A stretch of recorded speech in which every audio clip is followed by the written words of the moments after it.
Good morning, Dan and Amy. And just because you don't wear a funny suit like Kim Jong-un, or you don't have, these phony baloney military uniforms with all kinds of fake designations and epaulets, And patches. does like some South American communist junta, doesn't mean that you're not a totalitarian. You don't wear like a bowling shirt like Hugo Chavez in Venezuela. Just because you don't do that doesn't mean you're not a totalitarian. So President Xi and the Chi-Coms button-down businessman image belies their totalitarianism. Andrew Sullivan over the weekend writing in New York Magazine, by the definition of the United States Holocaust Museum of a genocidal state, or of a genocide, I should say, but in this context, a genocidal state. By their definition, the 5 features of a genocide and a genocidal state, Sullivan, there's no doubt at this point that Communist China is a genocidal state. Yeah. Story out last week. U.S. seizes $800,000 shipment of Xinjiang products made with human hair, perhaps taken from Uyghur concentration camps. How gruesome is that? In addition to all the other things we know are gruesome. Last week, under the new quote-unquote security law, the Chi-Coms began arresting pro-democracy Hong Kongans, and importantly, understand that the new security law is not limited to Hong Kongans. It's international in scope, just as are China's interests, as Gordon Chang explained over the weekend in a conversation with Charles Payne on Fox Business. Well, it certainly is, because we don't know the scope of this national security law, but on paper, it gives China the ability to imprison anybody that it wants.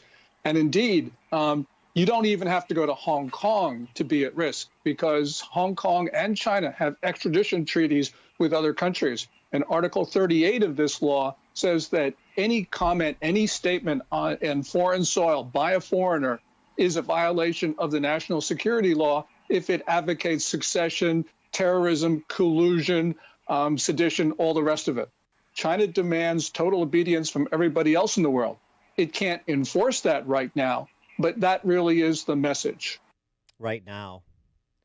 Secretary of State Pompeo sat down with Bret Baier last week and talked about what the Trump administration is doing with respect to gruesome products coming out of China that are the product of slave labor, or even worse. This forced labor. Nobody wants to buy products, cheap products that were made with slave labor in Western China. They want clarity about the tracing of the product that they have. And so we've asked every business to evaluate their supply chain and make sure that nothing like that ever gets in. And we've put them on notice for actions that we may take as we move forward. And on Hong Kong? I'll tell you, Brett, I wish previous administration had taken China seriously. It's truly, this isn't partisan. 40 years of failed American policy with respect to China. This administration is trying to clean it up, trying to get it right. The Chinese have taken advantage of us in multiple ways. We've done really good work, important work, trying to protect the freedoms of the people of Hong Kong. General Secretary Xi has chosen to go a different direction, and we're responding in a way that will put pressure on Beijing and try to maintain whatever we can of the remaining freedoms in Hong Kong. I will tell you, the notion that there remains one country and two systems is fundamentally at odds with the facts on the ground today. I regret that. And on the administration's general attitude toward China at present. Those are the things we can do. We are hopeful. We want the Chinese people to be successful. The Chinese Communist Party today has made a decision. It wants to be an imperialist power. It wants to be authoritarian in nature, and it wants to compete across the world in ways that are inconsistent with the good things happening for the American people and, frankly, people of democracies all across the world. President Trump's policies are aimed squarely at reversing that. And you think President Biden's policies would be aimed squarely at that, at the benefactors, at his son's benefactors? For more on this, we're pleased to be joined by Lieutenant Colonel Jim Carafano, Vice President of the Catherine and Shelby Cullum Davis Institute for International Studies at the Heritage Foundation. Jim, thanks for being with us.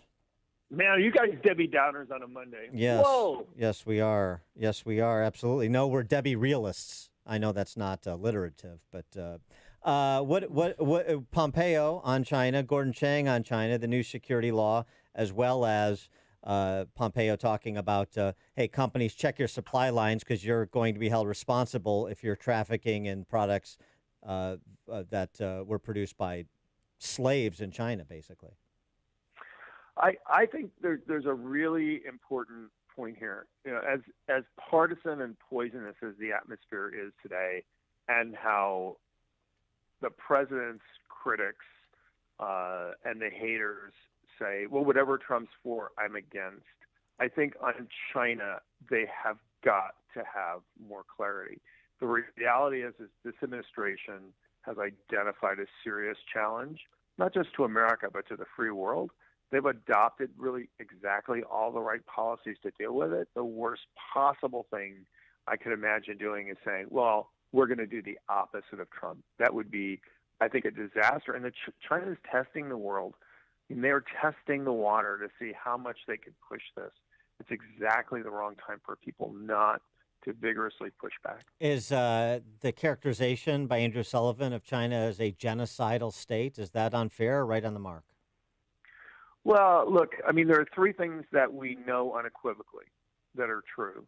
One is they put over 1 million people in concentration camps, and they're trying to hide that fact from the world. The second one is they are using the Uyghurs for slave labor in factories throughout the country.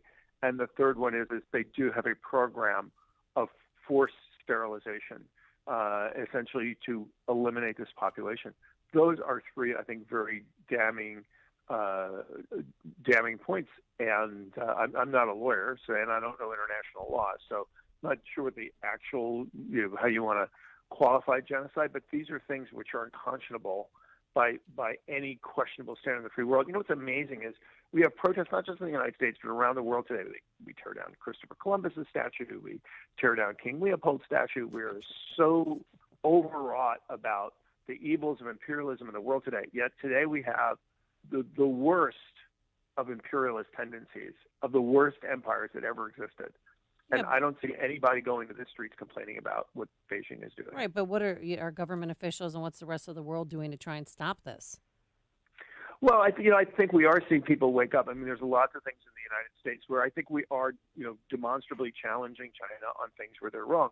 I think to me, the most remarkable case study is the United Kingdom. You had a government which is bending over backwards to really ignore all the things the Chinese were doing, and they have literally gone 180. Now they're moving Huawei, the Chinese telecom company, out of their network. They're getting much, much tougher on Chinese deals in their country, and they've become much more aggressive on foreign policy and pushing back on China. On Russia, Mike Pompeo had this to say about the whole controversy surrounding, Russian targeting of U.S. troops, bounties on U.S. troops in Afghanistan, and how intelligence rises to the level of the president. Listen to Pompeo, get your reaction. But Brett, you know this. Every morning I wake up and I read the intelligence materials. And when I read them, there are people all across the world who are threatened, including my officers at embassies all across the world. We don't always make sure that gets to the president. We do the right thing. We make sure the ambassador on the ground knows, that the commander on the ground knows, that our allies who may be threatened as well know. It is the tactical and operational response to keep our soldiers safe and secure that is most important. When the intelligence community feels like something rises to the level it needs to get to the president, I am very confident they will consistently present it to them. I know that when I was the CIA director, I did that. I mean, it just sort of strains the bounds of credulity, doesn't it, that Mike Pompeo and President Trump would be sort of indifferent to Russian bounties on American troops, or just inconsistent with their concern for U.S. troops. Regardless, you assume that the Russians are interested in killing U.S. troops, hurting U.S. interests. So I'm having a little bit of difficulty following the point of the New York Times jihad on this issue. Let me tell you a couple of things. First of all, the way Pompeo described intelligence the intelligence you get, what you can do with it, that's exactly consistent. I had 25 years in the military. I was privy to all kinds of intelligence briefing. All of that sounds exactly right to me. The second thing I would say is, look, this president has an outstanding track record of supporting American forces, and when somebody goes after them, unleashing American forces to go after them back. And the third one, I think the most important is, let's look at the history of the critique of intelligence in this country. Bush acted on confirmed intelligence, which was wrong, but confirmed intelligence got widely castigated for that. I mean, he got pilloried. Obama had decisive intelligence on what was going on in Libya and Benghazi after the fall of Gaddafi, that the country was becoming incredibly more dangerous, that our troops, that our personnel on the ground were at risk, and he did nothing. He was never held accountable for that. Trump acts on decisive intelligence going after Soleimani, who was out trying to kill Americans. He got pilloried for that. And he doesn't act on unequivocal intelligence, and he gets pilloried for that. So I'm really starting to see the pattern here, which is not that it's the quality of the intelligence matters, but it's the political narrative being used to critique the intelligence that matters. Well, in addition to that, I mean, this is all in service. I mean, I know you don't want to get into the electoral politics, but I mean, it's hard to extract the hydrogen from the water here. This is all in service of Joe Biden, who was part of the team that ridiculed Mitt Romney in 2012 when he suggested that in 2012 that Russia was the greatest foe facing America. Now, you could argue Russia versus China even back then, but it certainly wasn't a laughable statement, but that's the way it was treated by the Obama-Biden team. Yeah, I mean, I think, again, I'm not political, but I do think at this point, we've rolled out the Russian narrative so many times now. It's proven demonstrably false, including major independent investigations of this administration. No one has ever produced any evidence to show that the United States has ever given a Russian a pass on everything. And if you look at the intelligence, which these guys are so, we have to look at the intelligence. What does the intelligence tell you? The Russians are out to get the United States. They've been out to get us for 4 years. They hate our policies. They're tough on them, and they're pushing back,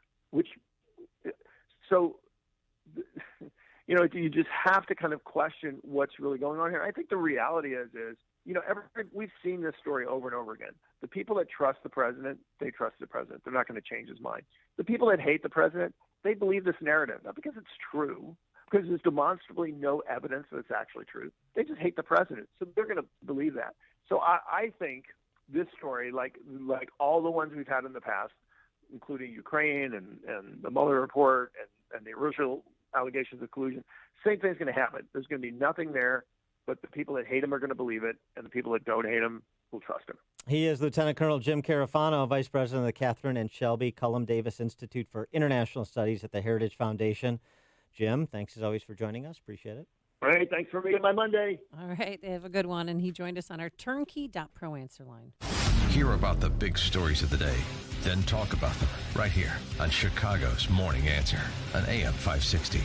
The Answer. Attention maintenance coordinators and chief engineers. Welding is a craft requiring highly skilled personnel and specialized equipment. So who do you call when you need welding? Vans Industrial can perform all types of welding at your site or in their shop. Hi, I'm Dave Van Camp.